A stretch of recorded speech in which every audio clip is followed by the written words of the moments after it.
আসসালামু আলাইকুম প্রিয় বিসিএস পরীক্ষার্থী ও সরকারি চাকরি প্রার্থী ভাই বোনেরা, আশা করি ভালো আছেন। চাকরির প্রস্তুতি ইউটিউব চ্যানেলের ধারাবাহিক পর্বের আজকের বিষয় বাংলা ভাষা ও সাহিত্য, টপিকস মৌলিক শব্দ, লেকচার নং 2। বন্ধুরা, যারা পূর্বে লেকচারটি মিস করেছেন বা দেখেননি তারা পূর্বে লেকচারটি দেখে আসতে পারেন। পূর্বের লেকচারে শব্দের প্রকার সম্পর্কে বিস্তারিত আলোচনা করা হয়েছে। বন্ধুরা, তো চলুন কথা না বাড়িয়ে আজকের লেকচার 2 শুরু করা যাক। বন্ধুরা, আমরা ইতিমধ্যে জেনেছি যে গঠন অনুসারে শব্দ 2 প্রকার, যথা 1 মৌলিক শব্দ ও 2 সাধিত শব্দ। বন্ধুরা, আজকের লেকচারে থাকছে মৌলিক শব্দ সম্পর্কে বিস্তারিত ও মৌলিক শব্দগুলো মনে রাখার একটি ম্যাজিক কৌশল। তো বন্ধুরা, সবার আগে আমরা জেনে নেই মৌলিক শব্দ কাকে বলে। মৌলিক শব্দ যেসব শব্দকে ভাঙা বা বিশ্লেষণ করা যায় না তাদেরকে মৌলিক শব্দ বা সিদ্ধ শব্দ বলে। উদাহরণ: মা, বাবা, ঢাকা, আকাশ, কালো, মেঘ, চাঁদ, পাখি, ঘাস, মাছ, হাত, নাক, মুখ, বই, কলম, 3 নদী, জল, লাল, গোলাপ, ফুল ইত্যাদি। বন্ধুরা, বিসিএস পরীক্ষায় অথবা বাংলাদেশের যে কোনো সরকারি চাকরি পরীক্ষায় যদি মৌলিক শব্দ সম্পর্কিত কোনো এমসিকিউ প্রশ্ন আসে তাহলে সাধারণত এই উদাহরণগুলোর মধ্য থেকে আসে। তাই এই উদাহরণগুলো মনে রাখার জন্য আমি একটি টেকনিক এখানে আপনাদের জন্য লিখে রেখেছি।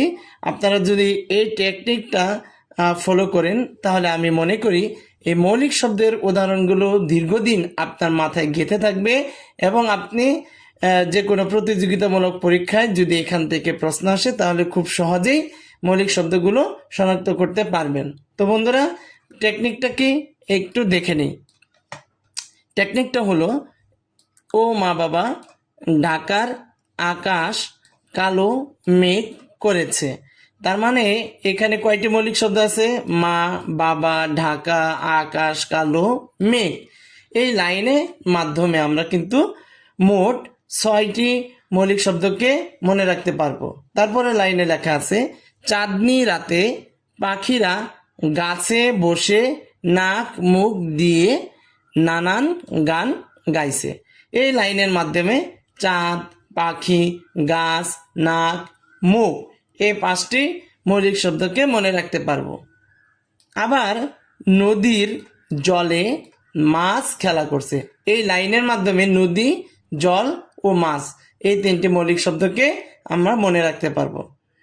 3টি লাল গোলাপ ফুল বাতাসে দুলছে। বাতাসে 3টি লাল গোলাপ ফুল দুলছে। এই লাইনের মাধ্যমে আমরা কিন্তু 3 লাল গোলাপ ও ফুল এই 4টি মৌলিক শব্দ গুলো মনে রাখতে পারবো। শেষ লাইনে বলা আছে: হাতে কলম নিয়ে বই পড়তে বসে। বই পড়ার সময় হাতে কলম নেই। আচ্ছা, এই কথাটুকু আমি এভাবে লিখেছি: হাতে কলম নিয়ে বই পড়তে বসি। এই বাক্যের মাধ্যমে হাত, কলম ও বই এই 3টি মৌলিক শব্দ মনে রাখতে পারবো। বন্ধুরা, আপনারা এই টেকনিক অথবা আপনার মনের মতো করে যদি কোনো টেকনিক থাকে সেই টেকনিক অনুযায়ী কিন্তু আপনি মৌলিক শব্দগুলো দীর্ঘদিন মনে রাখতে পারবেন। আশা করি আপনি মৌলিক শব্দ কাকে বলে সেটা জেনেছেন, মৌলিক শব্দের উদাহরণগুলো জেনেছেন, এইখান থেকে প্রশ্ন আসে কিনা সেটা সম্পর্কে জানেছেন। আর মৌলিক শব্দগুলো মনে রাখার টেকনিক সম্পর্কেও জেনেছেন। তো বন্ধুরা, আজকের এই লেকচারটি কেমন লাগলো তা এই ভিডিওর কমেন্ট বক্সে লিখে জানান এবং সাধিত শব্দ সম্পর্কে পরবর্তী ভিডিও পেতে চ্যানেলটি সাবস্ক্রাইব করে পাশে থাকা বেল আইকনটি প্রেস করে পাশেই থাকুন। ধন্যবাদ।